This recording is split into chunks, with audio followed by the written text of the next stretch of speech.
آج یہ جو کھنڈر آپ دیکھ رہے ہیں نا، یہ سال کھنڈر بنا ہے، اور وہ جو آپ جھاڑی دیکھ رہے ہیں نا کافی دور تک، وہ جو میدان ہے، یہ سارا پسو کی زمینیں تھیں. شمشال فلڈ آیا، اس نے پہلے تباہی کی، اس کے بعد اب دریا جو ہے وہ مطلب پسو کے لیے اس وقت سب سے بڑا خطرہ بنا ہوا ہے. اور پسو جو دنیا کے خوبصورت ترین گاؤں میں اس کا شمار ہوتا ہے، آج وہی پسو شدید خطرے میں ہے.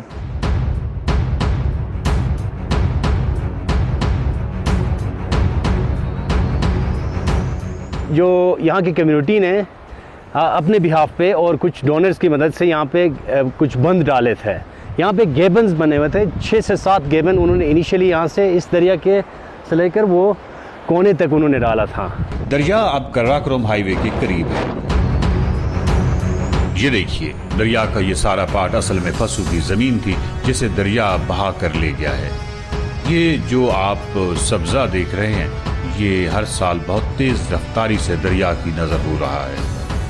پسو کو پاکستان کا ایک فیس سمجھتے ہیں ٹورزم کے لحاظ سے، لیکن بدقسمتی سے ہمارے جو سیاسی لوگ ہیں یا یہاں کے فوکل پرسنز ہیں، انہوں نے شاید اس ایشو کو اتنا ہائپ کریٹ نہیں کیا ہو یا اس ایشو پہ اتنا کام نہیں کیا ہو، کیونکہ یہ گورنمنٹ کے نوٹس میں ہونے کے باوجود بھی گورنمنٹ آف پاکستان جو ہے وہ لینڈ اوریجن پہ اتنا کام نہیں کر رہا ہے. میں سمجھتا ہوں کہ اس وقت جو ہمارے خود کے یادداشت میں ہے کہ یہاں پہ بہت ایک بڑے باغ ہوا کرتا تھا، وہ بھی دریا کے اندر سبمرج ہوئے. کوئی حکومت، کوئی NGO، کوئی بین الاقوامی ادارہ سنجیدہ کوششیں کرتے نظر نہیں آتے. گو کہ پسو کی محبت کا سب دم بھرتے ہیں. سب جانتے ہیں کہ پسو بہت خوبصورت ہے. مغرب کے سیاح تو اسے دنیا کا سب سے خوبصورت گاؤں مانتے ہیں، لیکن دنیا کے اس خوبصورت گاؤں کو بچانے کے لیے کوئی آگے نہیں بڑھ رہا. ہم مطالبہ کرتے حکومت وقت سے کہ آپ پلیز یہ جو پسو گاؤں ہے، یہ اس وقت تینوں گلیشر کے زد میں ایک پراپر پلاننگ کی ضرورت ہے، اور ساتھ میں یہاں پہ بہت ہیوج پروجیکٹس کی ضرورت ہے تاکہ یہاں پہ آپ فنڈنگ کرے اور یہاں پہ کمیونٹی بیسڈ انسٹیٹیوشنز جو ہے یا آرگنائزیشنز ہیں ان کو اسٹرینتھن کرے، اور ہمارے کمیونٹی ممبر خود کام کرنے کے لیے تیار ہیں. پسو کی رہائشی بہت جفا کش ہیں، محنتی ہیں. اپنے بس کی حد تک انہوں نے پوری کوشش کر کے دیکھ لی ہے، لیکن تمام کوششیں ناکام ثابت ہوئی. اب پسو کے رہائشی بھی فقط تماشائی ہیں. اپنے پسو کی زمین، مکانات، باغات سب کو اجڑتا دیکھ رہے ہیں، لیکن اپنے محدود وسائل کی وجہ سے کچھ نہیں کر سکتے.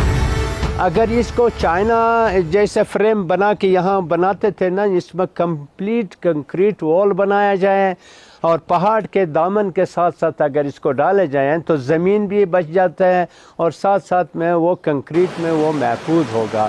یا تو پہاڑ کو اندر سے ٹنل بنا کے دوسرے سائڈ پہ نکالنے کا بھی 5 کلومیٹر کے اندر سے اس کا ڈسٹینس زیادہ نہیں ہے، لیکن 7 کلومیٹر کا جو ایریا ہے یہ بچتا ہے. پسو جس کو ہم پاکستان کا خوبصورت ترین چہرہ بنا کر پیش کرتے ہیں، وہ چہرہ دریا مسخ کر رہا ہے. وہ چہرہ دھندلا ہو رہا ہے. وہ چہرہ کسی دن غائب ہو سکتا ہے. کیا اپنے چہرے اور اس کی خوبصورتی پر کوئی سمجھوتا کرتا ہے؟ اس کا ایک سولوشن جو امیجیٹلی نظر آ رہا ہے وہ یہ ہے کہ وہاں پہ بالکل کونے میں وہ وہاں سامنے روکی ایریا ہے اس سائڈ پہ، ان کو بلاسٹ کر کے دریا شمشال کو ایک رخ دیا جائے کہ وہ اس پہاڑی حصے کے سامنے سے گزرے وہاں پہ، کیونکہ نیچر بہت پاورفل ہوتا ہے نا، اس کے ساتھ لڑنا نہیں ہوتا ہے، اس پانی کو کے رخ کو ہلکا سا موڑنا ہوتا ہے. اس کے لیے بہترین سلوشن یہاں پہ راکس ہے، بہت بڑے بڑے بولڈرز ہیں، ان کو کرینوں کے ذریعے سے یا پھر کسی بھی مشینری کے ذریعے سے دریا کے کناروں پہ لایا جا سکتا ہے. ان کو اگر دریا کے کنارے پہ لایا جائے اور وہ ریزسٹنس دے گا اور اس کی سپیڈ کو کم کرتا جائے گا، اور یہاں کٹاؤ ایٹ لیسٹ رک جائے گا. اور اس کا بہترین حل یہ ہوگا کہ وہ بھرتا جائے گا، یہ بجری بھرتی جاتی ہے.